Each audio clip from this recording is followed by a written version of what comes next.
Buddhism presents a profound and unique perspective on reality, one that challenges conventional understandings of existence, selfhood, and ultimate liberation. At the heart of this perspective are two fundamental concepts: Nirvana, the state of liberation from suffering and the cycle of rebirth, and Anatta, the doctrine of non-self. These ideas shape the Buddhist worldview, influencing both philosophical inquiry and practical spiritual practice. Unlike many traditions that emphasize an eternal, unchanging self, Buddhism argues that what we consider a self is merely an illusion, an impermanent, ever-changing collection of mental and physical processes. This radical departure from ordinary experience serves as both a challenge and a path to freedom. By understanding the nature of reality as Buddhism describes it, one can transcend suffering and reach nirvana. This paper explores the Buddhist understanding of reality, the nature of the self, and the path to nirvana. It will examine key Buddhist doctrines, including the three marks of existence, dependent origination, and the five aggregates, while addressing common misconceptions about nirvana and the self. Through this exploration, we will see how the Buddhist view of reality is not just a theoretical framework but a practical guide to awakening. The Buddhist understanding of reality. Buddhism presents a view of reality that is dynamic, interdependent, and ultimately devoid of any permanent essence. This understanding is encapsulated in several key doctrines that challenge conventional notions of existence and selfhood. Among these, the three marks of existence and the principle of dependent origination are central to the Buddhist worldview. The three marks of existence. At the core of Buddhist metaphysics are three fundamental characteristics that define all conditioned phenomena. Impermanence, anicca, everything in existence is in a constant state of flux. Nothing remains the same from moment to moment, whether physical objects, emotions, thoughts, or even identity itself. This insight reveals that clinging to anything as stable or permanent leads to suffering. Suffering, dukkha, due to impermanence, attachment to fleeting things results in dissatisfaction and suffering. This suffering is not just physical pain, but includes subtle states of anxiety, restlessness, and existential unease. Even pleasant experiences, when attached to, become sources of suffering once they change or fade away. Non-self, Anatta, the most radical of the three marks. Anatta asserts that there is no fixed, independent self. What we call I is simply a shifting combination of mental and physical processes. The self is a conceptual construct, a temporary arrangement of elements rather than an enduring entity. Dependent origination, pratitya samutpada. Buddhism rejects the idea of a permanent, independent reality. Instead, it describes existence as interdependent and conditioned. This is expressed in the principle of dependent origination, which states that all things arise due to causes and conditions. Nothing exists independently. Rather, everything is contingent upon something else. The classic Buddhist formulation of dependent origination is a 12-link chain that describes the cyclical process of suffering and rebirth. Ignorance, avidya 2. Mental formations, samskaras 3. Consciousness, vijnana 4. Name and form, namarupa 5. Sense faculties, ayatana 6. Contact, sparsa 7. Feeling, vedana 8. Craving, with 9. Clinging, upadana 10. Becoming, bhava 11. Birth, jati 12.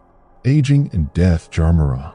This sequence illustrates how suffering and the illusion of self are perpetuated through ignorance and attachment. By breaking this cycle, particularly by eliminating craving and clinging, one can attain nirvana. The illusion of a fixed reality. Buddhist philosophy challenges the everyday perception of a solid, continuous world. What we experience as reality is, in fact, transient and interdependent flow of events. Our mistaken belief in a stable, enduring world, and a stable, enduring self leads to suffering. By recognizing that all things are impermanent and devoid of intrinsic identity, one can begin to loosen the grip of attachment and delusion. This insight is not merely intellectual but deeply experiential, leading to profound shifts in perception and behavior. The nature of the self in Buddhism. One of the most revolutionary aspects of Buddhist thought is its rejection of a permanent, independent self. This doctrine, known as Anatta, non-self, challenges the deeply ingrained human tendency to identify with a personal essence or soul. Instead of an enduring self, Buddhism describes personal identity as a temporary aggregation of physical and mental processes which are constantly changing. Refutation of Atman, Buddhism versus Hinduism. In the time of the Buddha, many Indian traditions, particularly those of the Upanishads, taught that every individual possesses an eternal, unchanging soul Atman, which is ultimately identical to Brahman, the universal reality. The Buddha, however, rejected this idea, arguing that clinging to a notion of self leads to suffering. Instead of an Atman, the Buddha taught that what we call the self is nothing more than a momentary collection of processes and conditions that arise and pass away. By investigating this illusion, one can free oneself from attachment and suffering. The five aggregates, skandhas, the components of self. To explain the illusion of a self, Buddhism describes the five aggregates, panca skandha, the five categories of experience that make up what we conventionally call a person. Form, rupa, the physical body and material existence. Sensation, vedana, feelings and sensory experiences. Perception, saj, recognition and categorization of objects. Mental formations, sastras, thoughts, emotions and habits. Consciousness, vijnana, awareness and cognitive processes. None of these aggregates is permanent, nor do they form a unified self. Rather, they arise and dissolve moment by moment. The illusion of self emerges when these components are mistakenly viewed as a single, continuous identity. The self as a mental construct. The illusion of an individual self arises from habitual patterns of perception and attachment. People instinctively identify with their bodies, emotions, and thoughts, believing them to be part of a core I. However, upon closer examination, no unchanging essence can be found. Buddhist meditation practices, particularly vipassana, insight meditation, focus on observing these aggregates in real time, helping practitioners realize their impermanent and impersonal nature. This realization weakens attachment to the false notion of self, leading to greater freedom and clarity. The middle way, avoiding eternalism and nihilism. The doctrine of non-self is sometimes misunderstood as nihilism, the belief that nothing exists. However, Buddhism does not deny existence. Rather, it denies a fixed, independent essence to things. The Buddha's approach is called the middle way, which avoids two extremes. Eternalism, the belief in a permanent self or soul. Nihilism, the belief that nothing exists at all. Instead, Buddhism teaches that all things, including identity, are empty of inherent existence, but still function due to causes and conditions. This nuanced view allows for ethical responsibility, personal growth, and liberation from suffering, without resorting to either extreme. The path to Nirvana. In Buddhism, Nirvana represents the ultimate goal, a state of complete liberation from suffering, ignorance, and the cycle of rebirth, samsara. Achieving Nirvana requires a deep understanding of reality, particularly the nature of impermanence and non-self. This realization is not merely intellectual, but an experiential transformation, cultivated through ethical living, mental discipline, and wisdom. The meaning of Nirvana. The term Nirvana literally means extinguishing or blowing out, referring to the cessation of craving, ignorance, and attachment, the causes of suffering. It is not a place or an annihilation of existence, but rather a state of complete peace, freedom, and unconditioned awareness.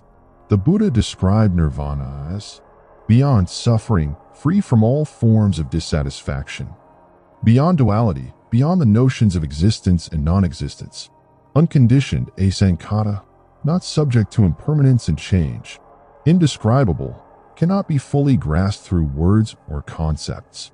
The Four Noble Truths, the framework for liberation. The path to Nirvana is structured around the Buddha's first and most fundamental teaching, the Four Noble Truths. Dukkha, the truth of suffering. Life is inherently unsatisfactory due to impermanence, craving, and ignorance. Samadaya, the cause of suffering. Suffering arises from attachment, aversion, and delusion. Nirodha, the cessation of suffering. Nirvana is the end of suffering, attainable by eliminating its causes. Magga, the path to the end of suffering. The Eightfold Path leads to enlightenment. The Eightfold Path, The road to Nirvana. To attain Nirvana, one must cultivate the Eightfold Path, which consists of 3 core practices: ethical conduct, mental discipline, and wisdom. Wisdom, prajna, right view, understanding the nature of suffering, impermanence, and non-self. Right intention, cultivating intentions of renunciation, compassion, and non-harm.